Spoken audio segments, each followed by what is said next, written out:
Want to watch me make enough pumpkin to last a whole year on the shelf that I can make pies, breads, oatmeal, and everything else good from? Check this out. Hi folks, it's Darcy from the purposefulpantry.com, and today I want you to follow along my journey in making enough pumpkin powder to last an entire year. But whether you're doing pumpkin that you harvested from your garden, whether you're using the small pie pumpkins or using larger pumpkins or whatever kind of winter squash will work for you, or my cheat way, which is how I do this for a year at a time, is pumpkin puree. Now I will do a ton of these in succession in my dehydrator that, yes, you can make pie from. So let's get started. First thing, always wipe off the top of your jars. You never know what's sitting on there, and you don't want to open that and get it into your stuff. So a tip I have for you is always break that seal on the bottom of a can before you open them. It'll make pulling it out much easier. It'd be great if you could do this with cranberry sauce too, but most cranberry sauce cans now have a rounded bottom that you can't really do this well with. But there you go. Typically, when you're going to do a fruit leather, you make it a good 1/4 inch layer to have a little bit of body to it. Oops, and make a mess, because that's what you also do too, especially if you're in my kitchen. And you would do the outside a little thicker than you would do the insides, because the outsides tend to dry a little faster. So you'd want to make it to where it dried evenly all the way through. But when we're doing this kind of fruit leather for powdering, and when you're specifically going to powdering, you do still want to make it fairly even so that it dries well, but you want it dry and brittle. You don't want fruit leather consistency. So we're gonna, it's gonna be a playing around like you're doing with icing on icing a cake to get it about the same depth. And it looks like a tray is going to be a little less than a whole can.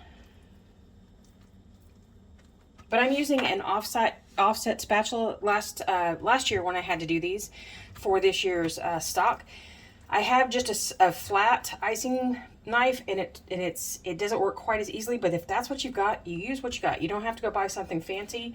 But because I knew I was going to be doing a lot of this this week, I went ahead and bought this spatula, because it's going to be good for doing fruit leathers any other time too, because we're still going for the brittle consistency. We're not going for fruit leather that you would eat, unless of course you want to do that. It does not run, so if you get it to the edge, it's fine. But I'm looking at, see, you can just do this forever and you don't need to. Good enough is good enough.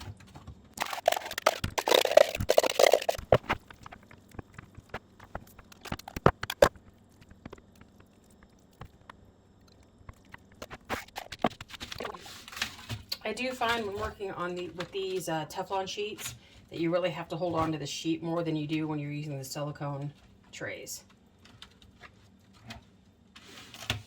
because they are slippery.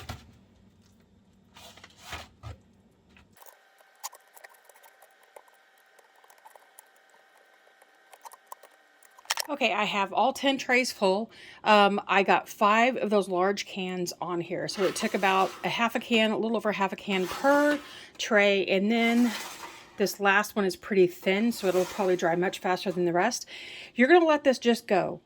Typically, you would have a fruit leather go from 4 to 8 hours, depending on, all sorts of things like the liquid content, what's in it.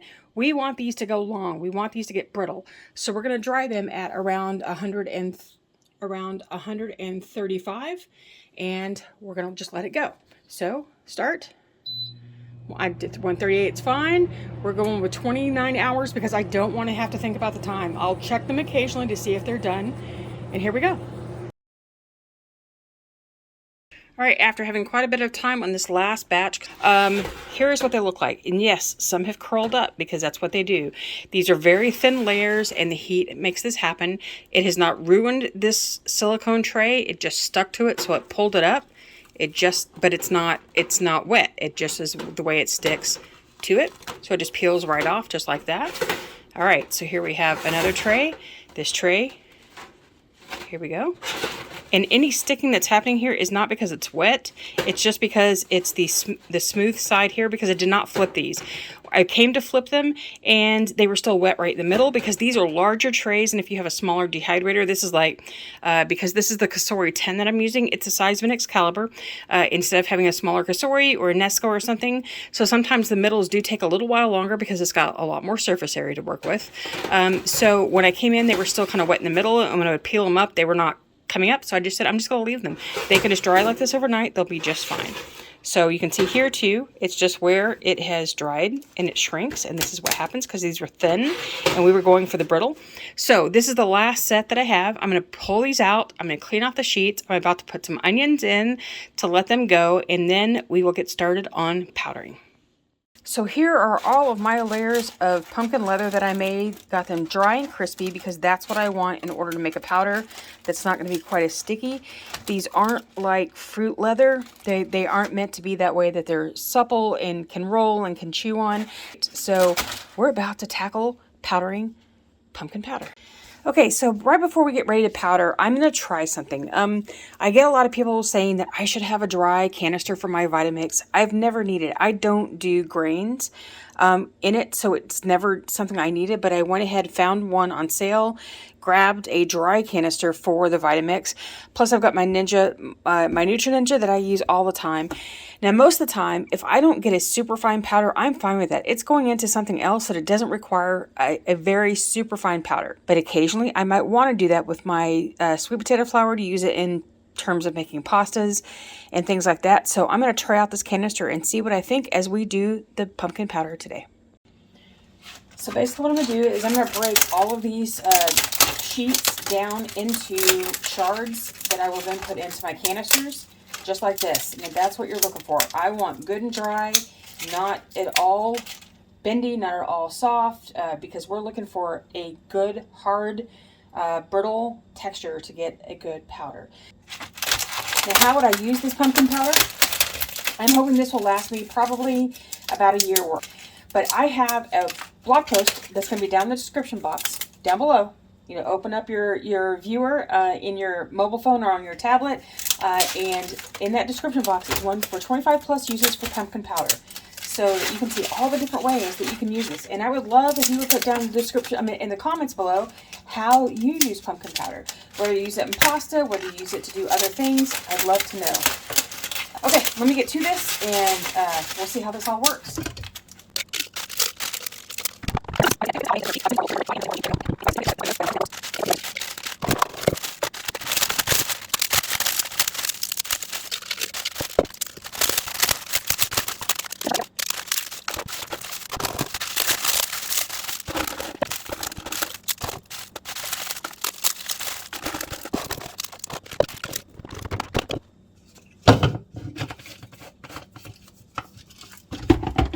Now, with doing powders, especially for smaller machines, but even with big ones, they recommend this. You don't just push this and grind it. That's going to wear out your motor, and it's not going to make a great grind, because if you can see up here, some of this is kind of stuck. We need to work it down into the blades. You can shake it. But what you don't want to do is just super grind this first batch, because it needs to break this down first before it can do a good job of powdering.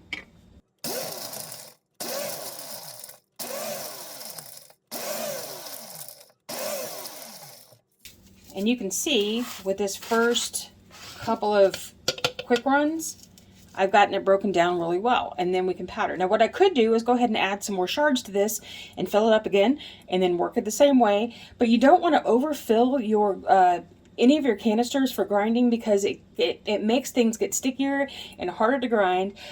So don't work at like trying to pack this thing so full it has no way to move things around.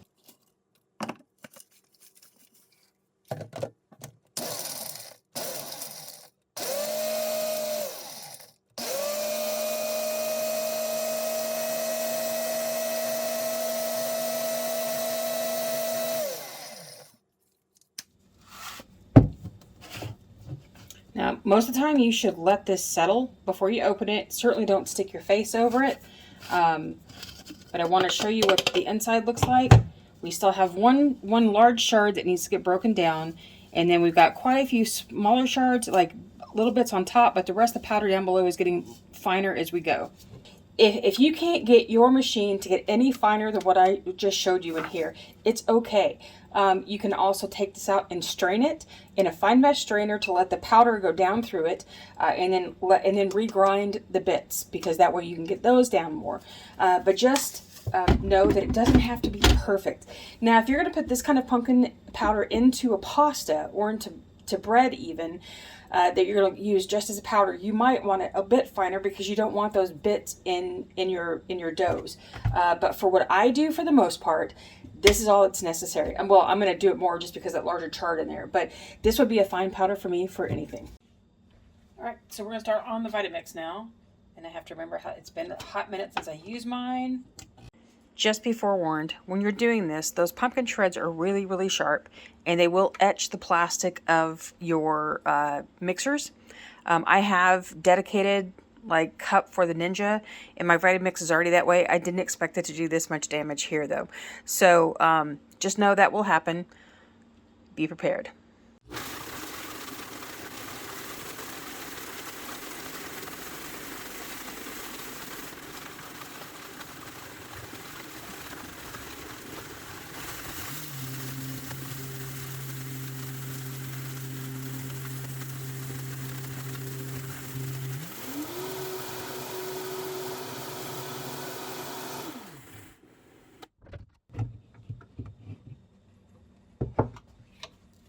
Okay, we're looking at about the same thing here. It's still the very top little bits. There are going to be some bits. They're not quite shards, and I could run it a little longer, but I don't think it's necessary for what I do. Now, it doesn't mean I can't do it. I can run it more, but what I'm going to do is add more to it, run it one more time, and see what we get.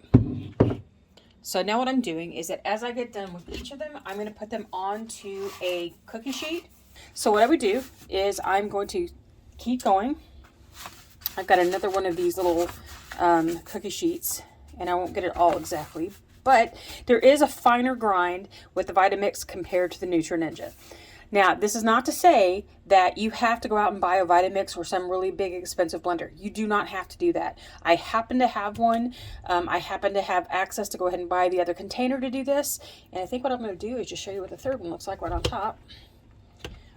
You can make do with whatever you have. Even if all you have is a coffee grinder, doing it small bits at a time, that will work too. Now here is the next batch. Now see that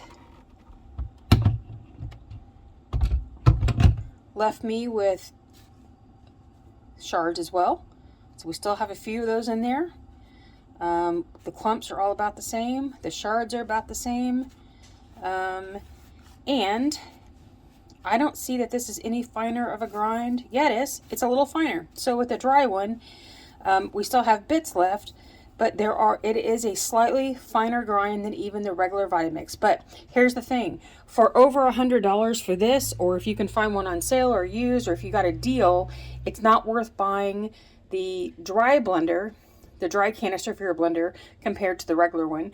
And even for me, compared to the Ninja, yeah, this is a finer grind, but any of these will work. Now, again, if you're doing like pasta, you do want something a little finer. You can go ahead and just do this one longer. All right, so there's my non-scientific comparison between how all three work. Okay, so for the next thing, we're going to turn our oven on as low as it will go. Start. And we're going to let it heat up. And when it gets to the top, we're going to turn it off, because what we don't want to do is bake this powder. We're trying to take out whatever moisture might still be there. When it gets warm and clumpy from the blender, it helps just remove whatever moisture might still be in here. So we're going to just put this entire baking sheet full of powder.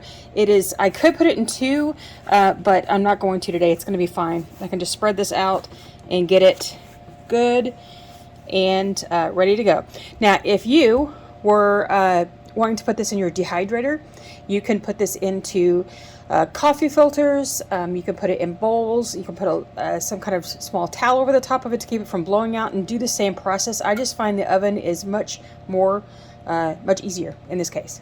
Ready? We're going to go ahead and stick these in. and it's going to stay here for about 15 minutes while it dehydrates in the oven. This is kind of what we call conditioning our powders to make sure that all the moisture is out before we put this into storage. All right, so here we go. Here is our powder after it's already gone through the oven. And we've conditioned it to make sure that any residual moisture from sitting around while you're trying to process through everything is removed. You might find that there might be a kind of caked effect on the surface of your powder. It's fine as long as you can then turn around and break it up. It's fine. Now you'll see. Now see, even with the big blenders, I still have some shards here. And again, I'm okay with that. But you can run this through a fine mesh strainer, pull these parts out, and then grind the rest of them up, and then go ahead and do this. But that's okay. We're good with that. I'm not going to grind it anymore because I don't need it. But if you need to, feel free to do a little bit more. So what I'm going to do now, I already know that this is going to make a bit of a mess, and I'm fine with that because, you know, it's my kitchen. That's what happens here. But this is super easy to clean up. And what I'm going to do is put this into a canning jar. This is a quart size.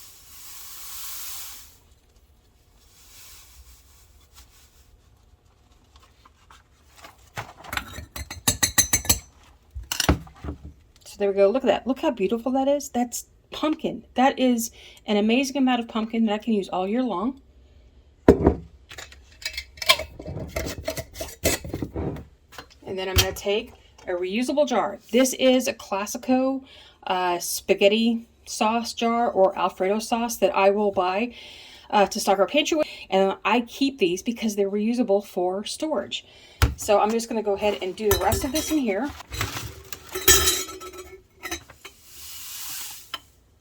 And see, I didn't even need something that big. I'll transfer that to a smaller one in just a minute. Okay, so what we have here is now I have all of this powder that hopefully I'll be able to use with, and then I hope it'll last me for a while, that I won't have to do this again for another year. But what I generally tell you is that 6 to 9 months is the storage of almost any powder. Just like spices, they don't last forever. And if you can open the can or open your jar or your bag and not be able to really tell what this is, or not be able to smell that it's pumpkin, that it has a squash smell to it, then your powder is getting old and you don't want to keep using it. But optimally, you don't want to grind powder for more than what you're going to use for the next few months at a time. Store it whole because that's how it's going to store best and keep most of its nutrients. Now, the thing to make powder last longer, if you need to, is to put it in the freezer. So I can actually put this in the freezer, or what I'll likely do is put this in the freezer. Then I will use this as my daily use. And I'm going to put it in a smaller jar because we don't want to have all that extra air and moisture in the top of the jar. But you can put this in the freezer, take out as much as you need for a few months at a time, put it back in, and then you've got powder to last when you need to. So how can you use this? You can use this to make pumpkin pie. Yes, you can. You can use this to make oatmeal. You can use this to make muffins and breads. You can use this to make Alfredo sauce that is like a pumpkin infused Alfredo sauce. You can use this to put in stews and chili and casseroles to add some extra nutrition. It gives some extra color. You can put this in mac and cheese to make it even more orangey. Now, if you'd like to watch me make pumpkin powder from a whole pumpkin, watch this video right here. I walk you through the entire process from roasting to powdering. And until I see you again next time, happy dehydrating.